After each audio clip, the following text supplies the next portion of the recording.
and I am now pleased to hand over the panel to David Sanger of the New York Times, a former CNAS writer-in-residence, who will chair our panel on cooperation and competition, China and the Asia-Pacific. David? Well, thank you very much. I'm David Sanger. I'm the Chief Washington Correspondent for the New York Times, and I'm delighted to be back at CNAS and particularly leading this, what I hope will be a very interesting panel on Asia-Pacific, a bit of a change in topic from what we've been dealing with here all day. Let me just introduce our speakers, and then we'll go right into a discussion of the state of U.S.-China relations, of America's posture in the region, of the Korea challenge, and so forth. On your far left is Doug Paal, who's the Vice President for Studies at the Carnegie Endowment for International Peace. He has served as Vice Chairman of J.P. Morgan Chase International.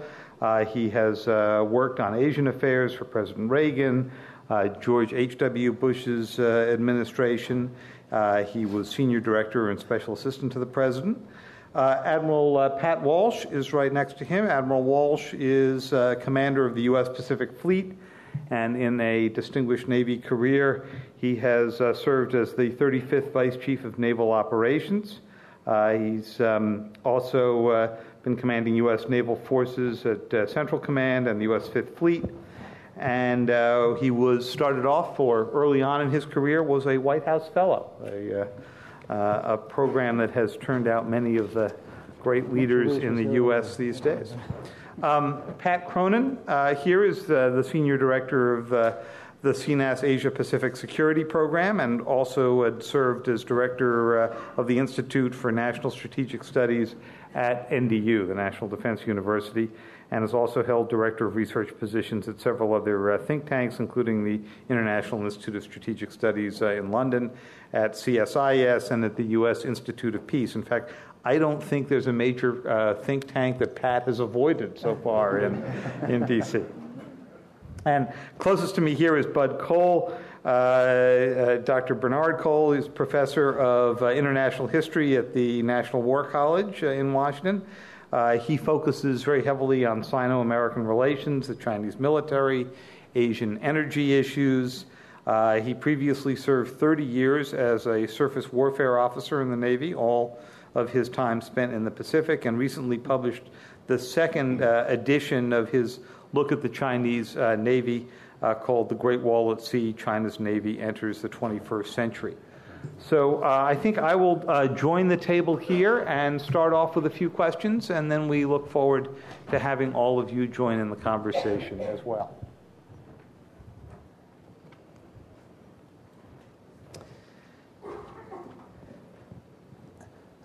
So let me start on China issues.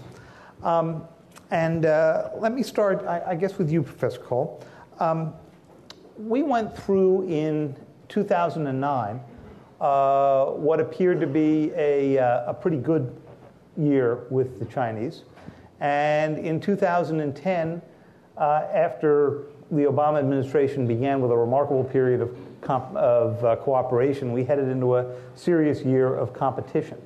Now, in 2011, there has been a lot of concern about where that competition is going. We heard Secretary Gates at one point earlier this year when he was out in China, and I happened to be along on part of the trip, say that he believed that the Chinese had a long-term ambition, or could well have a long-term ambition, to push the U.S. back to the second island chain, and was using this as the argument that the U.S. needed to maintain a significant presence in the Pacific. Was he right? Is that the Chinese long-term view? And how does the U.S. counter that? Well, I think that the island chain theory, which was originally delineated in the mid-1980s by a fellow who was then commander of the Chinese Navy, Luo Ha-cheng, was really initially devised for interior PLA budget battles, if you will. I think at that point the Chinese Navy was very much the third of the three services. And the O, I think, was successful in using the argument about island chains and China's need for a strong Navy to really get the PLAN, the People's Liberation Army Navy, on the budget bandwagon. I think that has turned out to be successful from a viewpoint of national security makers in Beijing, China is incredibly dependent on the maritime sea lanes of communication. And I think they believe that by pushing out their capabilities so that they are no longer restricted, say, to 100 or 200 miles off the coast, but in fact can go further out to sea, that they will be better able to defend those maritime economic interests. The island chains themselves sort of reflect an Army way of thinking. No insult to my Army brethren here, but Navy officers generally don't think about lines of logistics and lines of retreat and lines of advance and so forth. And I think even though he was an admiral for a period, that Luo Ha-Cheng was reflecting his Army background. Right now, I believe that the national leadership in Beijing is not determined to exert what we would call command of the sea out to the so-called second island chain, but they certainly are developing a Navy which aims at being able to defend and advance China's maritime strategic interests. Let me ask you, Admiral Walsh, this must be the issue that occupies a good deal of every day for the U.S. Pacific Fleet. As you look at how the Chinese have deployed themselves, at what capabilities they are building, what do you think their strategy is, and what has the U.S. response been? The strategy is not completely clear. We do not have the strong, mature mill-to-mill relationship. Most recently, after 7 interactions with regional fora that discussed issues of maritime security and information sharing, I had the opportunity to meet my Chinese counterpart for the first time.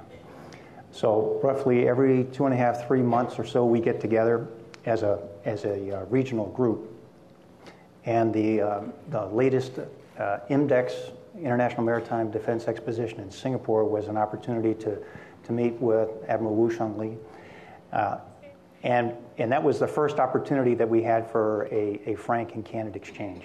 I would consider that dialogue constructive and positive. Everything that you've described here is reflective of 2010. As we move into what I think is a concerted effort on the part of both governments to improve the relationship, I certainly want to keep in mind an open door for an opportunity for dialogue. That said, we're looking at a Navy that continues to grow, to mature in its ability to conduct operations beyond the first island chain. We've seen the Navy mature in its ability to sustain itself in Gulf of Aden operations, and we've seen it continue to procure advanced weaponry and technology. Doug, for as long as you and I have known each other, you have been a very keen observer of Chinese strategy. Not only the naval strategy, but the broader political military strategy. 2009, 2010, as I said at the opening, were almost mirror images of each other. How do you explain that? What was going on? Was it them or was it the U.S.? I think we surprised them a little bit by not, in the first year of the Obama administration, following the precedent of previous changes of government in the U.S. where the incoming government takes a tough line with China in sort of out of principle that you get tough with them so you can ease up later on. Obama wanted to work on the big issues of non-proliferation, which are Iran and North Korea, climate change, and the global financial crisis, and he wanted their cooperation in the first year. And so there may have been some misunderstanding on that basis. But I think more importantly, China had gone through a period from 2007 to the present where they had sort of one major success after another.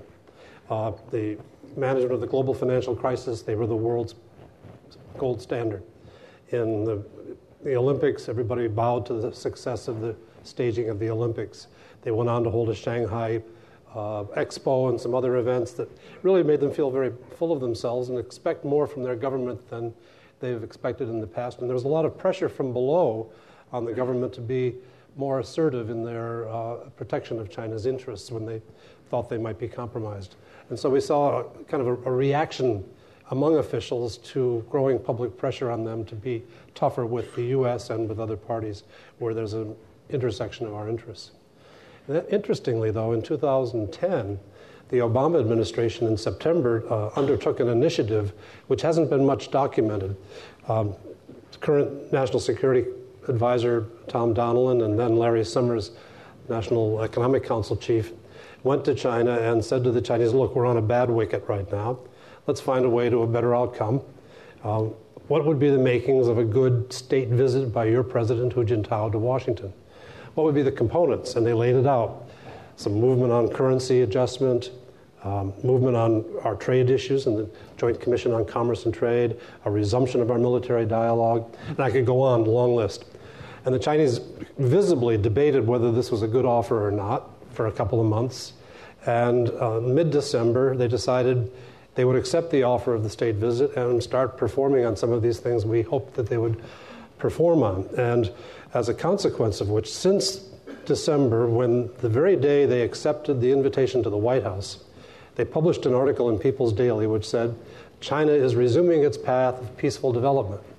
And since that time, the emblematic, obstreperous admirals and generals who were speaking out on various subjects have gone quiet. People have stepped into the party line, and we've seen a much calmer management of the relations. And that will be marked next month when Vice President Biden is supposed to go to China, and then later in the year when the Chinese vice president will come here.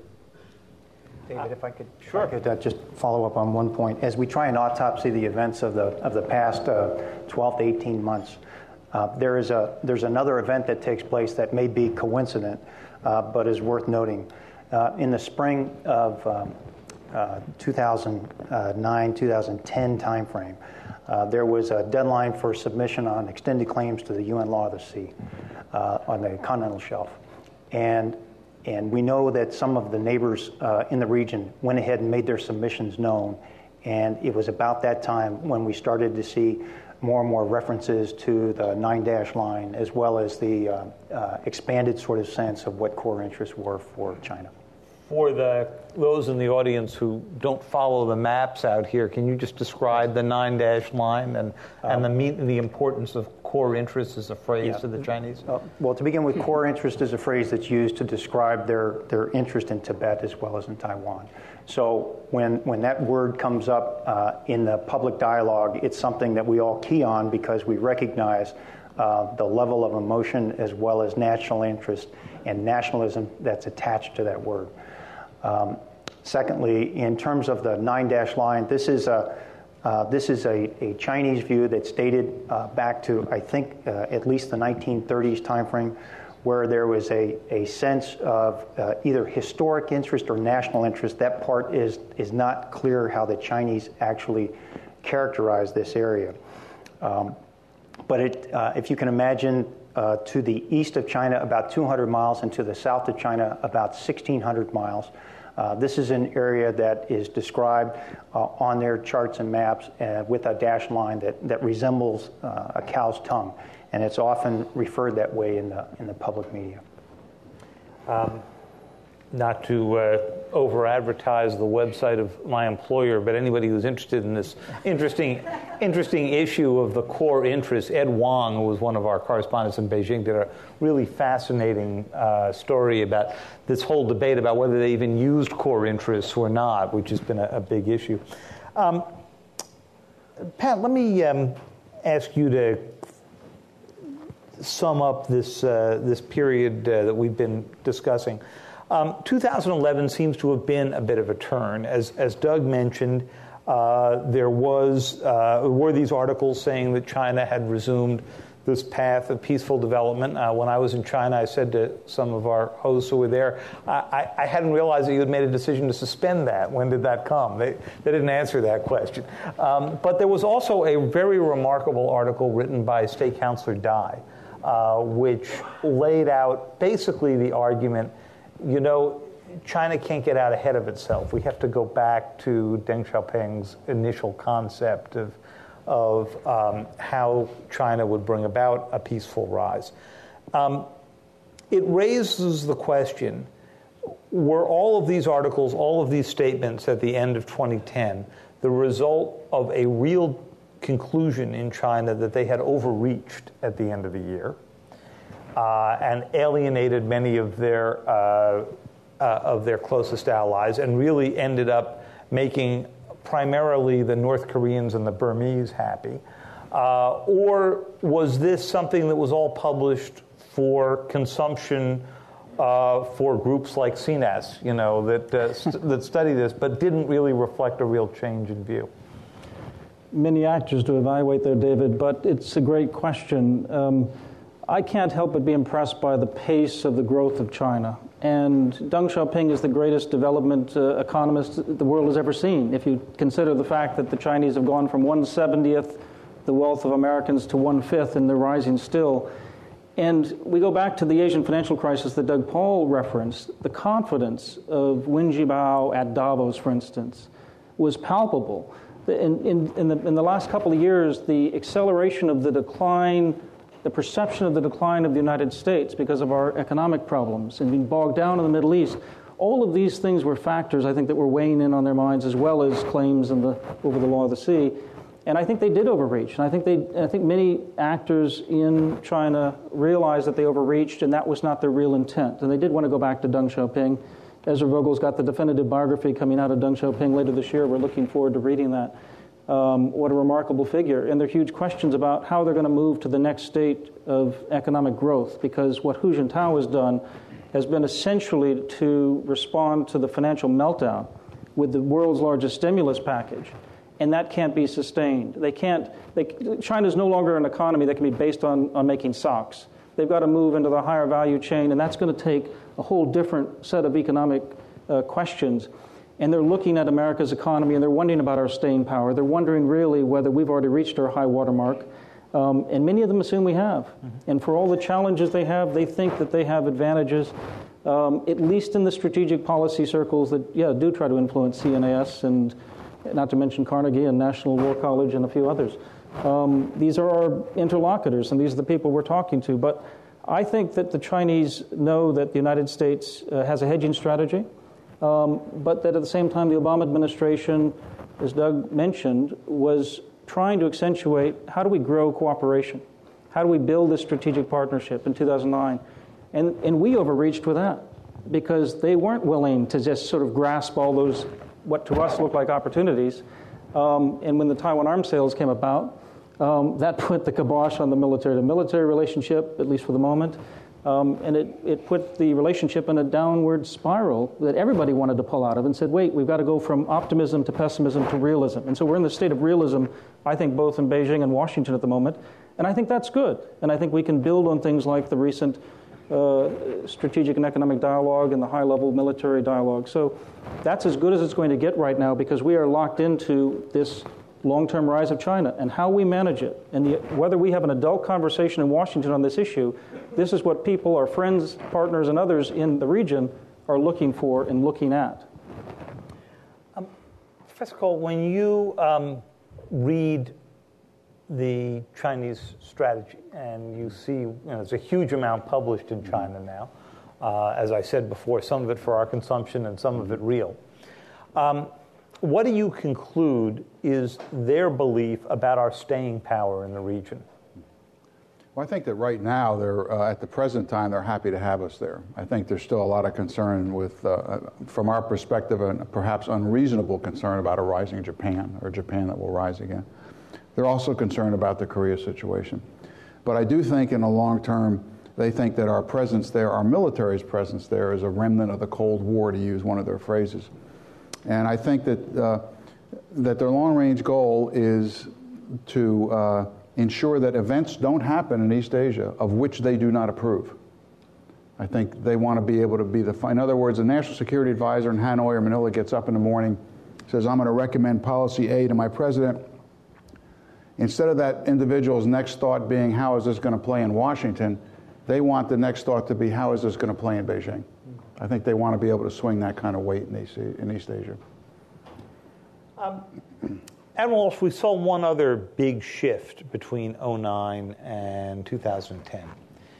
You'll remember that at the beginning of 2009, just 2 months after President Obama was inaugurated, the North Koreans set off a nuclear test.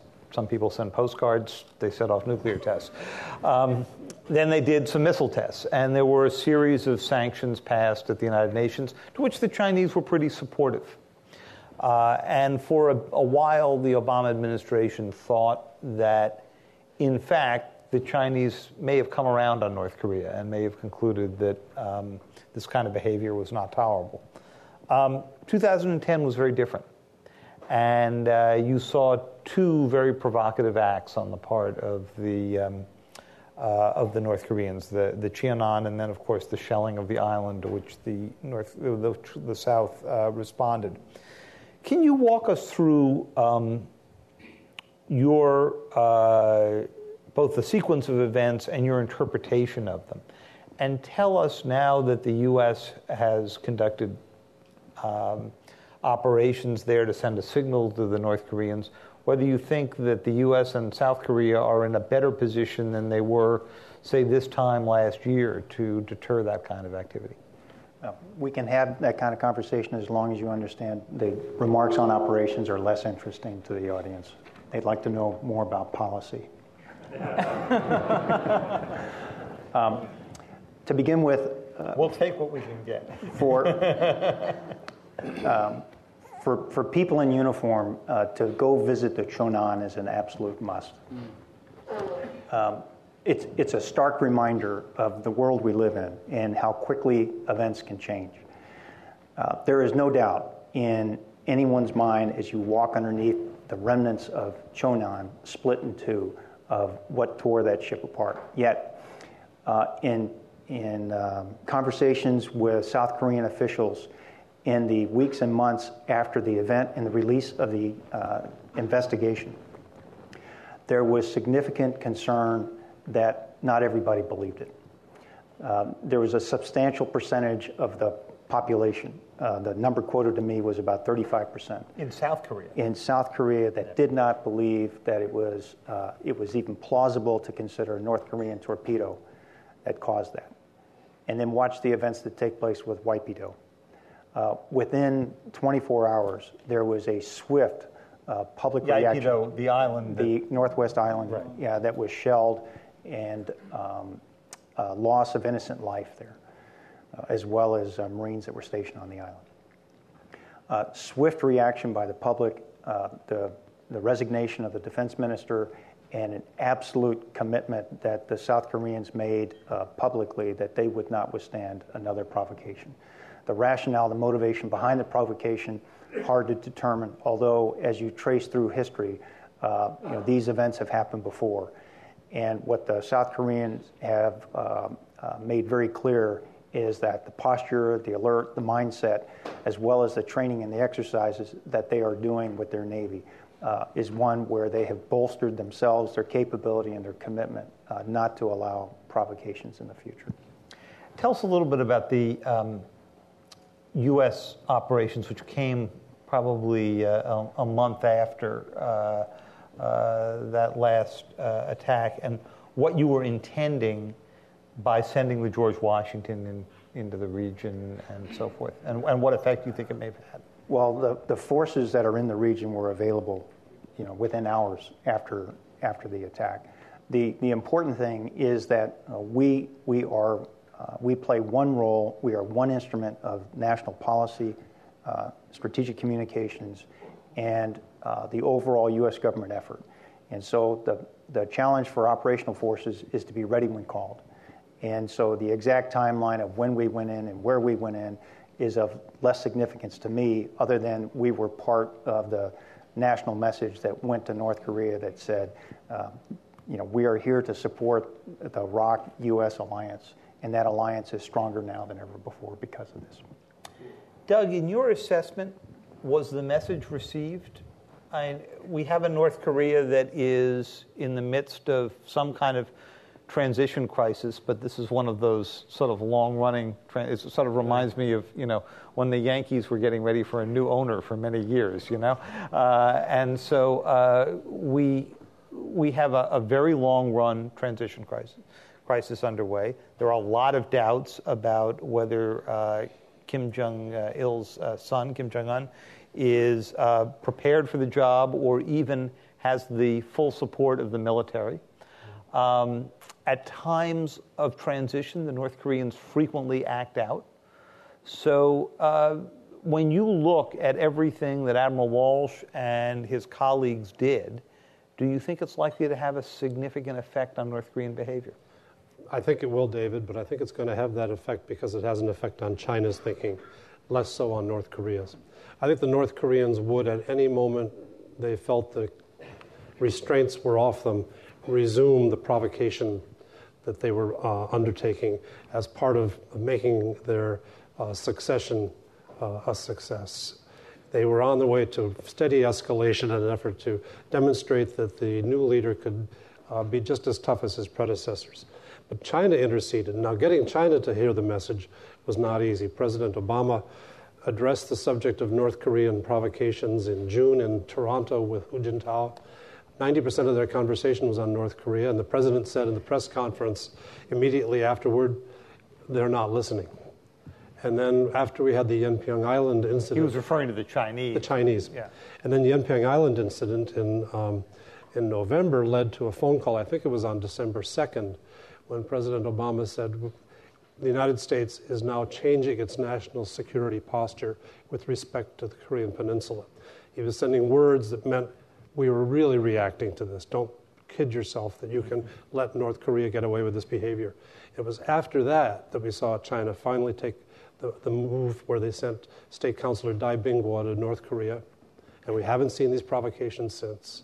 And China has reluctantly, with great difficulty, but nonetheless effectively, signed up in the joint statement between the two presidents in January to some criticism of North Korea's regret over North Korea's behavior and direct criticism of their nuclear uranium enrichment program, which China had been unwilling to voice previously. So you can see China getting the message, not wanting to get the message, reluctantly accepting it, and having some effect on restraining behavior.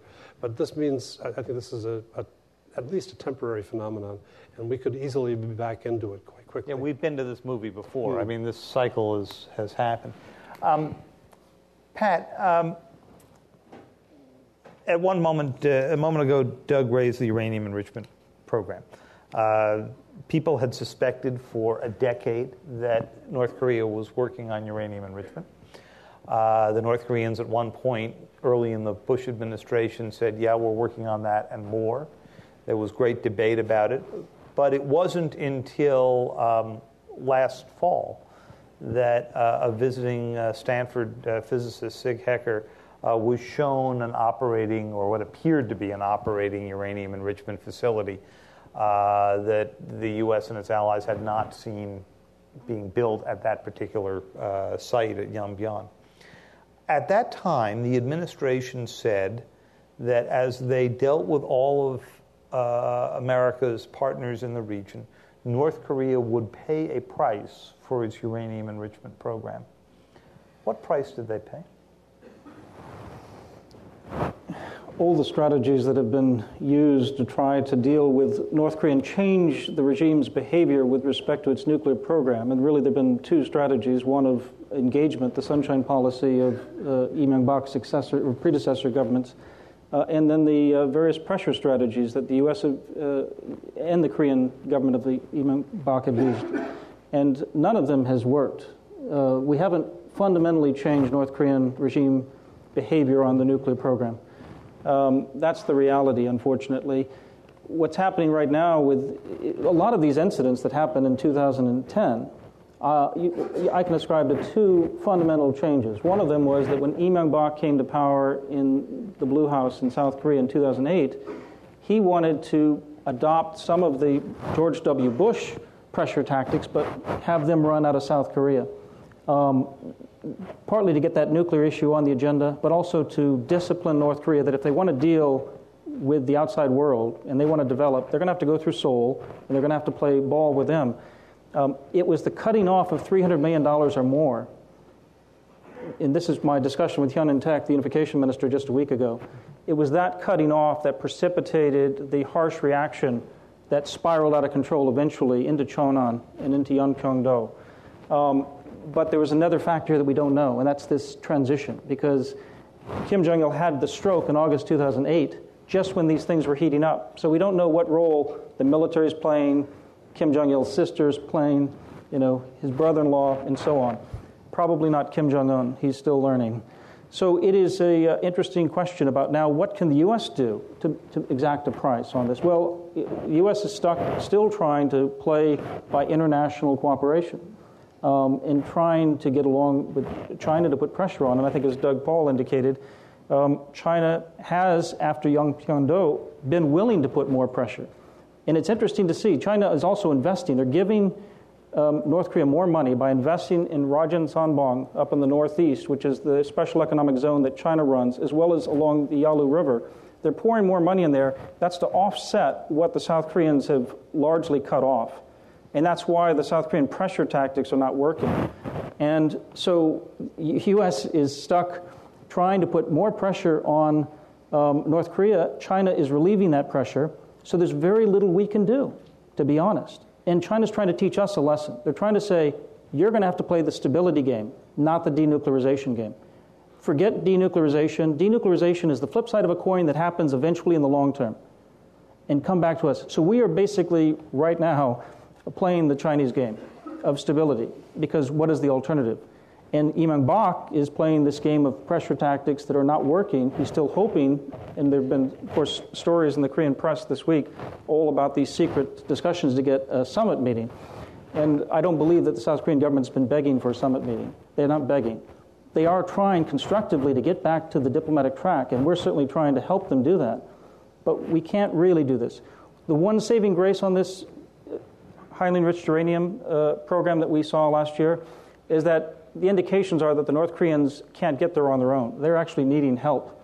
So this overture may have been in part to show not just what they're doing, but also the fact that they're going to need some assistance. And they went to China, and Kim Jong-il got stuck on a train for days. He couldn't get an appointment. The Chinese were teaching him a lesson, going back to Doug Paul's point. They're saying, wait, we are going to get something out of this relationship. And the Chinese complained to me last week, the problem with Kim Jong-il is he just won't take any lessons from anyone. He just will. He wants his cake and he wants to eat it too, and that's a problem. And so we're all dealing with Kim Jong-il, whose longevity is limited more every day, but he's still there. And with this great centennial of Kim Il-sung next year, he wants to have everything. He wants to have Chinese latest technology. He wants to have money from the outside. Wants to have a nuclear program, and we're stuck trying to do the responsible thing. There's going to be a great global nuclear summit in Korea next year. It would be great if the world got together and said, this is time to turn this program off. You remind me of a longtime American negotiator with Korea who once said to me one night over a drink in Seoul that he felt like the two great failures in his life was he'd never figured out how to talk to the North Koreans and convince them to do anything, and the same was true of dealing with his teenagers. Yes, so, very similar. Okay. Professor Cole, as you look at the way the Chinese have reacted to all of this, what we've heard from Pat is they want stability more than they want denuclearization. What we heard from President Bush for many years was after he met with Chinese leaders, he would always come out and say, they want denuclearization as much as we do. They care about this. Who's right? Well, I think they both are. I think that China certainly would prefer a denuclearized peninsula, but I think they are so concerned about the stability of the regime to a certain degree for domestic political purposes. Or reasons, rather. The ethnic Koreans who live across the border in China, their concern about an implosion of North Korea, I think, drives them to place that well above our concern about denuclearization. So while they would prefer denuclearization, they're much more concerned about maintaining a stable North Korean regime right now. And I think, as Patrick said, they're very worried about that because Kim has been to China several times now and apparently is just not listening. Let me just change briefly the focus to a few other Asia-Pacific issues and then want to open it up to all of you. Doug, you spent a lot of time in Taiwan and dealing with Taiwan. There is a sense that the U.S. has declining leverage in dealing with the Taiwan issue. Is that accurate or not? I don't think it's an accurate statement.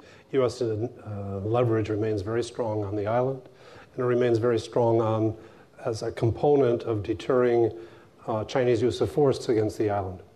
We saw this quite starkly during the period of Chen Shui-bian when he was president in Taiwan and I served as U.S. representative there.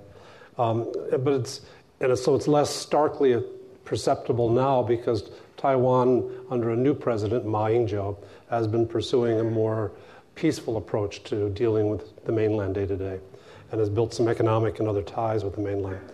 But were the United States to signal in the advance of the upcoming presidential election in Taiwan that the U.S. was unhappy with the current president or unhappy with the alternative, that would not be inconsequential on Taiwan. Moreover, if PRC were to decide that the current approach, and I don't think this is going to be the case, but were they to decide against expectation that they should toughen their attitude toward Taiwan, there would be an American response that would matter. Admiral Walsh, as you look out about the scenarios that are supposed to keep you up awake at night, is it Korea? Is it Taiwan? Do you think that the concern about an incident in the Taiwan Straits is reduced at this point? Is it elsewhere in Asia, or particularly in Southeast Asia, that you have your biggest worries? I think what you've described is the most probable and troubling scenario is the strategic uncertainty. I mean, take, for example, the event that took place in the Senkakus, where a fisherman sparks an event that now brings two countries at loggerheads. You could easily see that scenario play out in the South China Sea over the disputed rocks, shoals, and islands that are there. There's thousands to choose from, many disputed claims there. So I think the area that we would be really focused on and concerned about is where are we not looking. So we have strategic alliances in place. We have a very, very strong relationship with the militaries in South Korea and in Japan in particular. Strong relationships with Australia. Very strong, enduring partnerships and relationships with both the Philippines and Thailand. But in addition to those security pacts, we have friendships, we have partners that we continue to work with. All are sort of involved in this, or many are involved in a series of competing claims in the region. Real important to recognize that the peace and prosperity that brought us the economic growth that we have today was based largely on a practical sort of look at, even though there are historic disputes and claims that overlap, leaders have found a way to set things aside, and operators and commanders at sea have found a way to continue operations and not let that get in the way of the larger issues of economic prosperity and stability. So the areas I do get concerned about are the areas that are in dispute as I watch now what prosperity means over time in terms of countries being able to arm themselves and take issues into their own hands. Professor Cole, you heard a little bit of discussion there of this strange incident involving a fisherman who, if you believe the Japanese story, may have been, let's say, had more than a few sheets to the wind before he ended up in this strange situation where he fired upon a Japanese Coast Guard jet, or I'm sorry, attempted to ram it. Yes. And he was arrested. There was some sense that maybe the Japanese overreacted. But tell us about the Chinese reaction. I mean, the Chinese immediately said that they threatened to cut off rare earth minerals.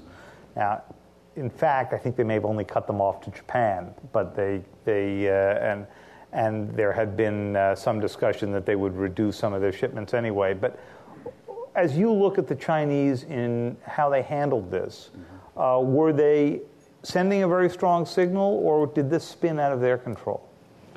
Well, I think first the fishermen are probably the most independent group of people in the world. You go back to the Cod Wars in the North Atlantic, and there have been many, many incidents in the South China Sea involving all the various fishermen in the area.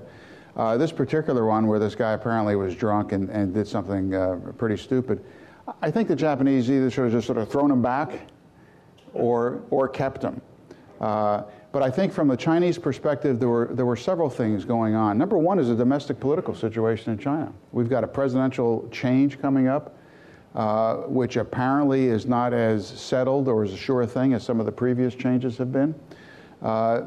So it behooves the political leadership to take a very hard stance, especially with respect to Japan, the historic enemy, if you will, certainly antagonist. And backing that up is this whole territorial issue. Core interests are generally considered to be Taiwan, Xinjiang, and Tibet, right?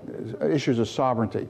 Well, if you consider the Senkakus, the Diaoyus, these rocks in the ocean to be a sovereignty issue, then Beijing probably feels for domestic political reasons, if nothing else, it has to take a very serious view of this dispute. And I think the whole fisherman thing fell into that a bit. Well, let's get some questions from all of you. Do we have microphones out in the audience? I think we do. So if you would just wait for a microphone after you're called upon, if you would tell us who you are, and if you could put a question mark at the end of the question, would be really fabulous. Sir, right back there. Yes. Good afternoon. I'm Dave Deschamps. I'm a Marine Vietnam veteran and was very active with building our memorial in Washington, so I invite all of you to visit our memorial before you leave Washington. I've also been a student of China since I returned from the war, and my question is, you talked about Tibet earlier, the Admiral talked about Tibet. What I've done in my research, why the Chinese wanted Tibet was because of the vast sources of fresh water there that feed the rivers that are predominant rivers in 6 or 7 countries there. What are we doing with the Chinese to ensure that fresh water reaches these other nations? Any volunteers on this question? Sure. Press call. Well, I think if you look at the map and you look at southwestern China, where you see the headwaters of most of the major Asian rivers, and then you combine that with the very serious water shortage in northeastern China, you have Beijing attempting this huge project to actually take the water from southwestern China and move it up to the northeast. I think it was about 1998 when the premier of China said that if they didn't do something, you're going to have to start moving some of the population out of Beijing and Tianjin. There's a very serious international effect to that as they not only divert waters but also, in search for more energy, build hydroelectric plants based on dams on the Mekong River in particular. Where there's a great angst in the Southeast Asian nations about what they claim is already a reduced flow of water from the Mekong. So your point's well taken that this is a very serious issue for China, both domestically and internationally. Gentleman right here on the aisle. Hi, Rob Levinson, Bloomberg Government. There's been a lot of press lately about China's growing demographic problem that they're having. Essentially, they're sort of growing old before they grow rich, and they're running out of workers. Hard to believe in a country of over 1 billion people, but they actually seem to be facing labor shortages and rising wages. And I wonder if any of you have any comment on what impact this might have on future policy, the way China's going, what effect that might have. Thanks. Pat, you want to take that, or anybody? I'll be glad to jump in. Doug, okay. The demographic description you've just given is accurate, as I understand it. China does face, rather faster than people expect, the need to support a lot more older people with a lot fewer workers. They know this. They talk about it in their programmatic documents that come out of the National People's Congress every year and every 5 years in the plan. This is a huge challenge. The Chinese have been driving the growth of their economy not by exports, not by consumer-led growth, but by intense investment-led growth, to a degree never seen in human history before, although the similar kinds of growth were achieved in the Republic of Korea and Japan during their Go phases, their industrialization phases. The transition to something which is more sustainable, where you can't depend on suppressing the savings of the average worker, the earnings on those savings, in order to give to the industrialists the capital they need to build an industrialized society. That has to shift. It has to shift fast for China because they have to meet this social need to take care of the elderly, to grow consumer growth. And this goes to the heart of the Chinese political system in ways that it did not in Korea and did not in Japan. The arbitration between a local capitalist and the banks that give the money to that capitalist is a political process in China. And when the politicians lose the ability to hand the money over to their friends, it's going to really stress the political system. So I would say, yes, there's a demographic problem. There's a reckoning coming up with a vast amount of debt that's been kept off the books, a lot of zombie debt in China, and a political difficulty in finding the wherewithal to make decisions to address these problems. 2014 and out doesn't look too good.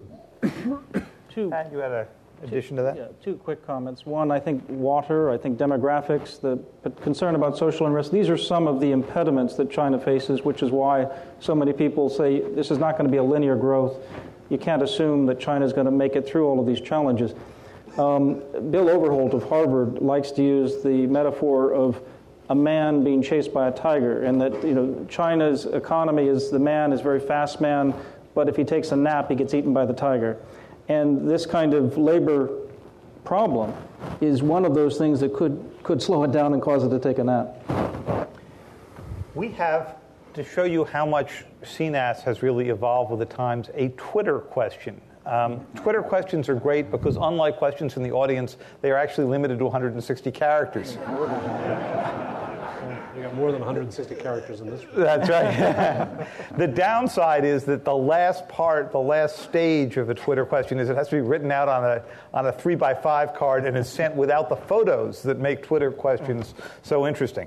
This one is, how important will the North Korean change in leadership be in securing China from becoming the possible regional hegemon in Asia? Who wants to take that? It's an interesting question. I mean, it seems to me the two big strategic challenges the United States faces in Asia, one of them is managing the rise of China, and the other one is working through this transition on Korea without a war. And right now, nobody is certain about what this transition means in North Korea. As I hinted at earlier, Kim Jong-un is not really going to be taking the reins of power in all likelihood, that other characters, regardless of their titles, like Kim Jong-il's sister, even though she won't have an official title, may wield an amazing amount of influence behind the scenes. We don't know for sure. The South Koreans don't know for sure, and the Chinese are not certain either. So what I see happening right now is that China, either to put pressure on South Korea or because they want stability first, they're starting to step up their investment in North Korea. You could call it an economic absorption strategy, except I don't really know that it's a strategy, a concerted one. But if South Korea doesn't re-engage economically with North Korea, they potentially foreclose the option of future reunification, even long-term. And South Koreans are increasingly worried about this. This is why it's going to be a driving election issue in the general and presidential elections in Korea next year. The Koreans are very concerned about this, and it's one reason why you may even see the ruling Grand National Party, Lee Myung-bak, who's had his principled approach toward North Korea, putting pressure on them, starting to show some signs of flexibility, which is why we're reading stories about the possibility of summit meetings again, because there's a concern in both major parties in South Korea. They don't want the next leadership in North Korea to be such a proxy of China that they can't eventually reclaim the Korean Peninsula. Anybody else on this point? Do you have anything you wanted to add, Admiral?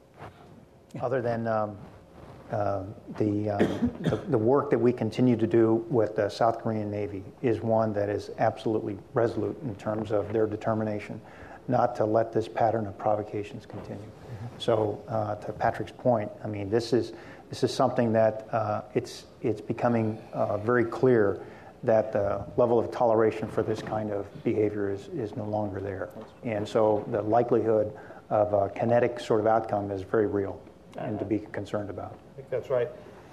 I'll step briefly out of my moderator's role to just commend to you, if you haven't read it, one of the most fascinating cables that came out of WikiLeaks after we spent many months going through those was a conversation between the American ambassador to South Korea and the South Korean, at that time, Deputy Foreign Minister, now National Security Advisor, who talked at length about what the South Korean plan was should North Korea collapse. And it basically was a plan of trying to buy off the Chinese by offering them opportunities, business opportunities, mostly minerals and so forth in North Korea, and to offer the Chinese assurances that the U.S. forces would be kept in their current positions in what is currently South Korea, and therefore would not go up to the border. And one of the interesting questions is whether that's a strategy that's actually workable. Some other hands here. Back in the far corner, right there. Is that microphone coming to you? Bob Kozak with Advanced Biofuels USA. With the vehicle fleet in China getting so large now, that's largest market, even bigger than the United States, annual sales of automobiles. With this great demand of oil that is going to be coming in the next few years, getting up into the area of the United States has, what sort of policies do you think that China will be pursuing to guaranteeing themselves continued supply of oil? I'm sort of thinking the United States, when we reach the point of large imports, we've made alliances in the Persian Gulf and had the Navy protect the sea lanes. What sort of actions do you see the Chinese doing to maintain a supply of oil at the prices they want? Doug, I'll ask you to take that, and let me add on to it that in the 2006 or 2007 national security strategy during the Bush administration, there was an explicit warning to the Chinese not to try to lock up oil supplies around the world. I'm not sure that survived in the first Obama national security strategy, but maybe you could talk a little bit about this as well. Well, to go to the question, China has since 1999 informed its major oil companies, which are behemoth oil companies in China, to get out and buy resources. In a sense, and they've all given them the low-cost credits to do that. In a sense, they're repeating our own experience in the 1950s. We ourselves did not really trust markets in the 1950s, and we were the biggest guys on the planet, so we went out and tried to lock up resources in Africa, Middle East, Latin America as best we could. We didn't have the human resources, we didn't have the local knowledge to do the greatest job of that, and we got to be known as the ugly Americans along the way. In the 1970s, after the first oil shock, the Japanese tried to do much the same thing. They went to Saudi Arabia, tried to buy a quarter of the country for production. They wanted to guarantee themselves, and they didn't trust markets much either at that time. And I think China is in a very similar phase, and we're seeing the same kind of characteristics where their initial efforts are to go in, take Chinese technology into difficult geologies and try to extract, and then realize that they would have been better off had they partnered with an Exxon or a BP and gotten the more advanced technologies, and that maybe the markets do work.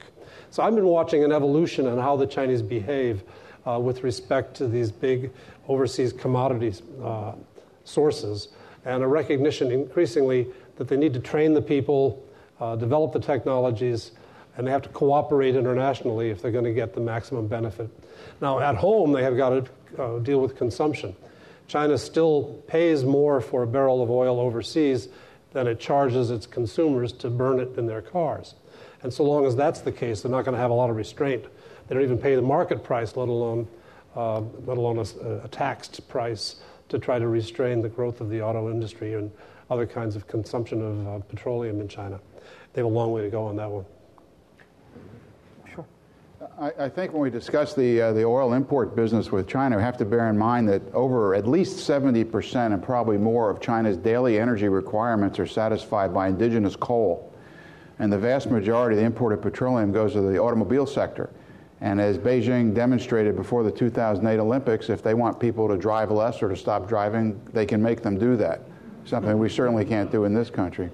As far as ensuring the supply of oil, which I think is a very active concern in Beijing, they are looking at various methods, pipelines primarily, perhaps a Isthmus Canal and so forth, all sorts of ways to try to reduce their dependence on seaborne imports of oil. Pat, let me ask you one other element of this, which is you saw the Obama administration, at least up until the beginning of the Arab Spring, press the Chinese very hard to join in on Iran sanctions and bring their oil in elsewhere, perhaps in a deal with Saudi Arabia. The Chinese were somewhat receptive to this for a while, and then it sort of went quiet. What's your analysis of what's going on? They need resources. And as much as they're willing to try to be cooperative on nonproliferation, they need resources more. And I think that's been the big problem. Even on the North Korean sanctions, the Chinese went ahead after the second nuclear test and went along with the United Nations Security Council resolution. But they didn't actually enforce those sanctions, if you didn't notice. And that's what the Chinese tell me, that they didn't bother to enforce them. And that's because they couldn't really afford to do that. On Iran as well, they want to be cooperative, but they need resources so badly that my take is that they're just not willing to rein in Iran. So we see this pressurization on resources at sea. This is the dilemma now that regional navies have that they must confront. Remember, in the economic exclusion zone, we have really elements of customary international law. In other words, countries need to decide whether or not they're going to patrol those economic exclusion zones to the point of confrontation with other fishermen that represent other countries and run the risk of a head-to-head confrontation state to state, or withdrawing from those patrols, allowing others to come in and to fish their zones and risk losing those resources. So when you look at the consequences of all the growth and all the prosperity that comes in Asia Pacific, you see demand for hydrocarbons, water, coal. I mean, it is pervasive throughout the region, and I think that's one of the reasons why you see greater interest taken in the South China Sea now, because of the potential for hydrocarbon exploration. Other questions? We have a hand right back here. Just wait a moment. There's a microphone coming. My name is Nathan McDermott. I'm a recent graduate from American University School of International Service. And in this past decade or so, there's been a lot of fear in the United States over Chinese economic and military rivalry to the United States. And one aspect of American foreign policy that I feel is often ignored is American soft power, which I feel China doesn't have much of, comparatively speaking. So my question is, what role or how can America effectively wield its soft power globally to counteract Chinese influence? Who are our volunteers here? Sure, happy to maybe all of us want to take a whack at that. Certainly, Joe Nye, who's a great friend of the center and I consider him a friend as well, has written a new book even on this topic and would make that same argument about soft power. If I can fudge the definition of soft power and go ahead and include economic power, and some definitions don't include that as soft power, one of the things that the United States needs to do that it has not done enough of is to take full advantage of the dynamic economies of the Indo-Pacific. And when Tom Donilon, the National Security Advisor, talked last year about rebalancing American power away from the Middle East and toward Asia-Pacific, I agree that needs to be the strategy, but there has to be a huge trade and investment and economic engagement part of that for our soft power to really work. Unfortunately, that's been very slow to materialize for a lot of reasons. We've also gotten caught up on the Arab Spring, by the way, so a funny thing happened on the way to rebalancing. But that's a separate story from the soft power, except it gets into the democracy issue and human rights and this question of can we, through power of example of democracy and human rights, have sway on the political makeup of the region. I'm not sure that we've been very successful at that. One country that we keep beating up on is the junta in Myanmar. They're not very good people, so it's pretty easy to beat up on them. But on the other hand, China's monopolizing Myanmar. They're not going to give in to our demands to recognize the outlawed NLD and Aung San Suu Kyi. And we're going to have to find another way to engage with a country like that. And soft power there is something we should be doing. We should be engaging on education, for instance, and thinking about this as a generational challenge. Our universities are our soft power, for instance, and we can be inviting more in and trying to use that as a long-term lever. That's one example of soft power. But we should be engaging in things like 21st century technology. So it's not just the economic engagement.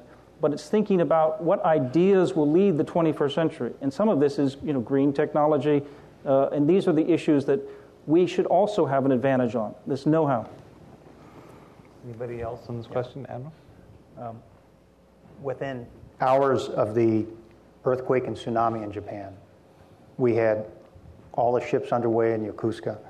We had soldiers from Zama, Okinawa Marines, airmen from Yokota Air Base in Misawa, mobilized, actively engaged in one of the most remarkable humanitarian assistance and complex operations to date. The earthquake that shook Japan changed the tilt of the Earth's axis, moved Honshu 7 feet and dropped the coastline a meter. So when the tsunami came in, there were no architectural designs or engineering designs that could take into account losing that much ground and the impact it would have on the wave. It was then complicated by the loss of primary, secondary, tertiary power at Fukushima power plant. So when you think about what you can do with a force that's forward, ready, and has relationships already established in the region, look at Operation Tomodachi, because what it shows under the umbrella of soft power is what one country is willing to do for another in an area of uncertainty and unknown about a contaminated radiological environment, yet willing to risk themselves in order to help out their fellow man. Really impressive. It seems to me when you get into the area of problems that we need to solve together, this is an opportunity, I think, to work with and help China see the norms of behavior of what's already in play in the international system. This is a positive contribution that I think we should try and encourage with any kind of dialogue or interaction with the People's Republic of China. We have a question right down here.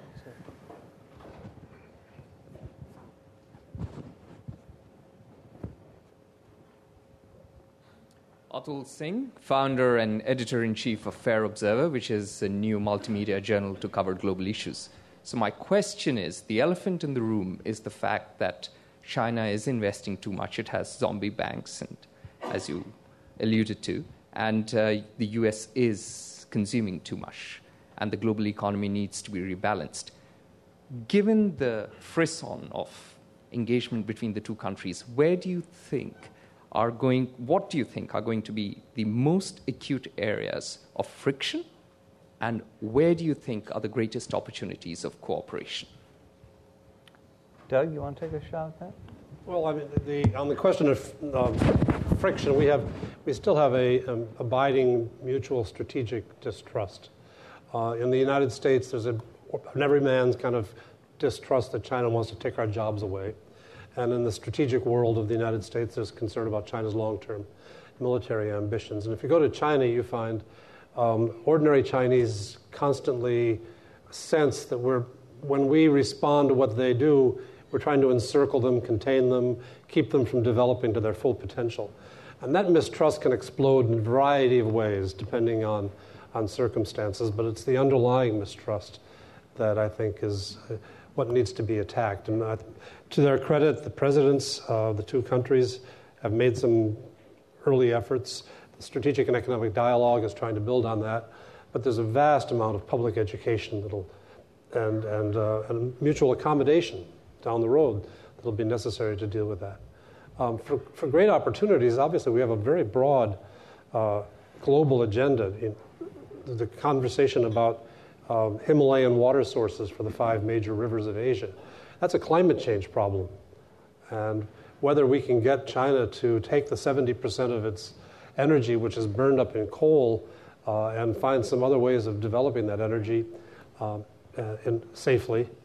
Hydroelectric is turning out to be not so safe. It's certainly the Three Gorges Dam looks like a real problem. Those are much more of a common challenge that we and the Chinese ought to be able to work together on. We have time for just a couple more questions, so let's see if we can get a few in. Gentleman right back here. Hold on just a sec. Somebody's coming to you. There's been some discussion about the United States becoming signatories of the UNCLOS. Do you think that would have an effect on China and territorial presence ambitions in the South This is on UN Law of the Sea, which the United States has signed but not ratified. The Law of the Sea Convention continues to be an issue in the sense that we're not there participating in helping resolve some of the issues that are tailor-made for the Law of the Sea Tribunal to review and to look at. I think it's very important to understand this is how nations assert their national interest, which is to participate and then lead. We can't very well be a critic, nor can we identify bedrock principles for which we stand and then not be part of something here that is really holding the international community together. Let me make the point just slightly different. When you fly from here to China, you don't require an F-16 escort. Okay, you have the International Civil Aeronautics Organization, born out of the 1944 Chicago Convention, that defines what's international, what's sovereign, what are the protocols, what are the rules that are in place. If you look at how operations occur at sea, it's anarchy by design. That's why sailors get the reputation they get. Throw the fishermen back.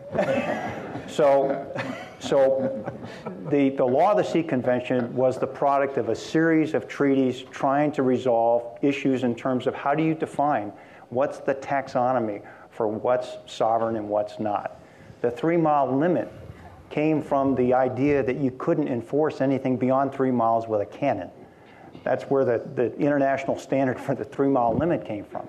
So when we look at where we are today and all the vexing issues that are taking place with regard to EEZs and the demand for resources, which is really the issue that is underlying, I think, a number of friction points as countries realize that per capita income, wealth, and health can go in the right direction if they have the proper amount of resources.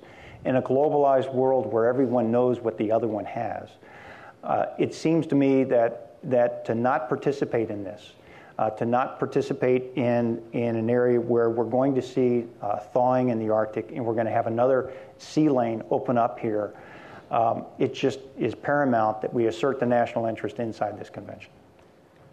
David, can I just say, add very briefly? I mean, I agree entirely with what Admiral Walsh has said. In addition to what he said, ratifying the UN Convention on the Law of the Sea is important just because the United States purports to uphold a rules-based global system, and this is one of those institutions that we purport to adhere to, but we haven't ratified. On the other side, the limitations, we still have to recognize there will be limitations. Just because you agree to an international legal convention does not mean that the Chinese government is going to take our interpretation of what constitutes a peaceful activity, peaceful military activity in an EEZ of a foreign country. That is, they don't want us spying in 200 nautical miles or less of their territorial waters, of their EEZ.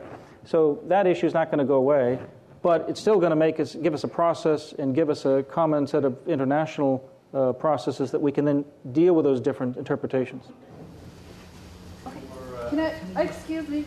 I mean, before we stop lying and asking questions by many that I think has no concern over what they are asking, can I say something? I'm a Tibetan, and I'm very happy that you guys talked a lot about China and mentioned a lot of the word Tibet, and I'm a Tibetan from India, and I'm very thankful. But before I ask something stupid about what is happening between China and Tibet, etc., etc., I would like to ask one question. If the guys over up there, if you guys are original and really involved in serious, deep issues, not just for the sake of US, but also on a higher level, on international level, what about the nuclear arms race that they're talking about? But just if it is inside this hall, or whether it's taking 200 nautical miles away from here or whatever, what are you guys doing to tell the ones who are involved with these instruments or electronic gadgets that are really, really trying to hurt people like me? I'm nobody and I care for everybody. And here is a guy who says he works for China daily, and I love him, really. He looks like my brother, So Can we you, have, can yeah, you either answer as a question, we should do something about the ones sitting up there asking questions from here and players and actors all in one, just spinning and spinning and spinning, you know? What we should want, especially I care for the younger ones. In the younger absence ones. of a question, let's What try is it one being more done? out here. Yeah, Got my the question gentleman is. right here, and just bring him the microphone. Okay, wait, okay. What is being done to stop this? To let them play with the electronic gadgets and make people heart race and, fall off ideas? So. Thank you. If you provide him with a microphone, thank you. Hi, thank you, ma'am, for that question. Good afternoon, gentlemen. My name is Jagan Lee. I'm under no official affiliation at this time, but I do have operational experience with JIADF West and Special Operations Command Korea. Before I get into my question, a considerable amount of my time and my colleagues' time at 1st Special Forces Group has been spent conducting joint combined exchange training with host nation forces in the South or Asia Pacific region. My question to you, gentlemen, is that an avenue we'd like to pursue with the People's Republic of China? And if not, what are the impediments against that, namely Taiwan or something of that nature? Thank you. I think if we're talking impediments, NDAA 2000 has a very clear explanation of what we can do and what we cannot do. But in terms of being open to overtures with China and future dialogue with counterparts and senior naval leaders, one comment that I made to the delegation that was participating in IMDEX for really the first time in several years is you need to go to more of these. I mean, because the outcome that we're trying to get to is a China that interacts and understands the norms of behavior and where they fit, and then what everyone else is doing. So for us to have over 100 delegations at the International Sea Power Symposium in Newport, Rhode Island, and not have China present is a big gap and a big hole in our relationship that we need to try and figure out a way to move beyond. Professor Cole, when the Chinese have to make the decision about whether or not to participate in these things, we've seen them turn the faucet on and off, even in the past year and a half. Does this reflect signaling they're sending to us or a struggle going on inside China? Well, I think it's usually when these things happen, it's in response to something having to do with Taiwan. And in that case, it's an official policy. In my own experience, I think many times at the lower ranking, that is 1- and 2-star level in the People's Liberation Army and below, they want to interact. And they're told not to either by the very senior military command or by the political command for reasons such as potential arms sales or announcements like that to Taiwan. I think there's also a reluctance in China based on a cultural factor about they're just much more concerned about giving things away perhaps than they should be. And they're determined to keep a focus on domestic priorities as well. One historical anecdote that I think really is a very telling insight into this issue, and I've had discussions over years with members of Congress and others, when the Japanese High Command had a vote on whether to go to war with the United States in 1941, only one admiral in the entire High Command voted against war, Admiral Yamamoto. He'd gone to school here. He'd seen it. We want people on their side to have come here and seen what they'd have to contend with. That should be our guiding spirit. And Admiral, do we have enough of those programs underway now? Well, I think the relationship was severed over the recent sale of arms to Taiwan. Our goal here is to pick up wherever we can and dialogue whenever we can. Just to the point last raised here, in my conversation with my counterparts, they had the benefit of visiting the United States. And when I asked them for their view, this was in 2005, 2006 timeframe, when I asked them for their view on what they learned from that, they were profound in their respect for the people that showed them around. They were very respectful of the ships that they had visited, and they were very complimentary of the professionalism of the force. And the only comment I could add to that is that's what we would like to do with you. And so we have not been able to have those sorts of exchanges, and I think they're very important for all the reasons that you've outlined. Very good. We're going to take one more, and let's see who we have out here. I'm having a little hard time in the light's picking it out. There's a hand right over here. Mark Woodward from Arizona State, and I want to bring up... Hold on just a moment. There's a microphone coming to you.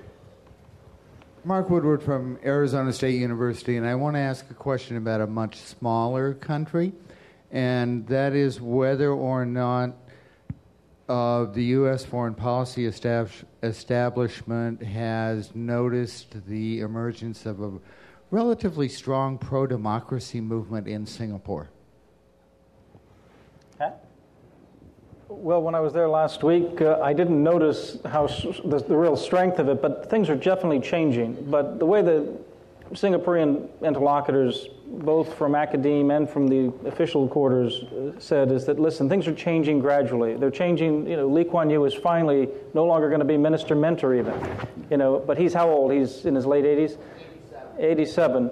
So things they're pointing out are still changing slowly, and that's the way they want them to change. That is, they like what they have, they don't want to lose it, but they know that they need to be more democratic. And I think, can they manage that going forward? It's a small place. They've historically been able to do this incredible thing. I mean, on the one hand, economic miracle. On the other hand, a very slow democratic process. Doug Paal knows a lot about Singapore, and I hope he comes in and adds to this.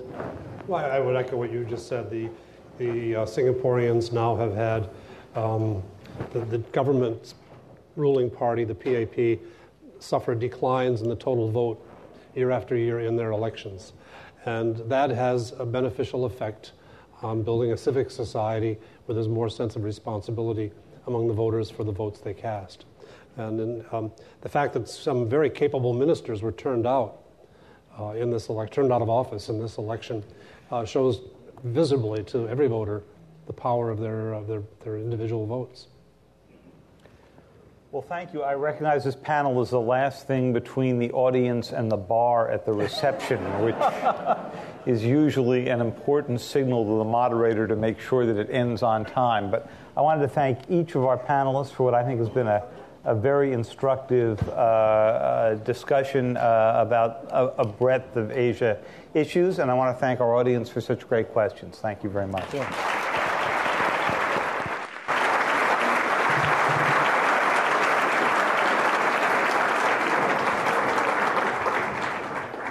This excellent Asia panel, which is now leaving the stage, marks the end of the formal portion of the Center for a New American Security's 5th Annual Conference, Risk and Reward, American Security in an Age of Uncertainty.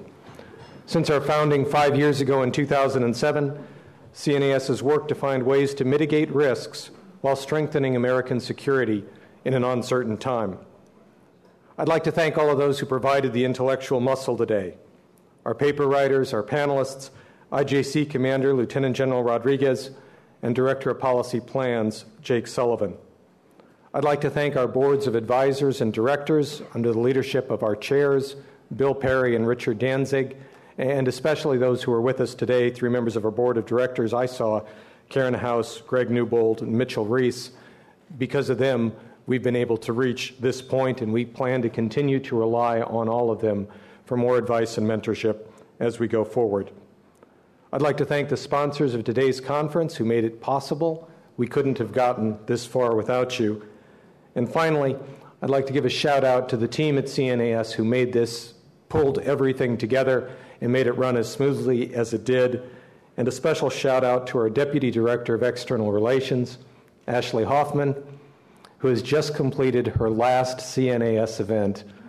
Way to go, Ashley. Good work.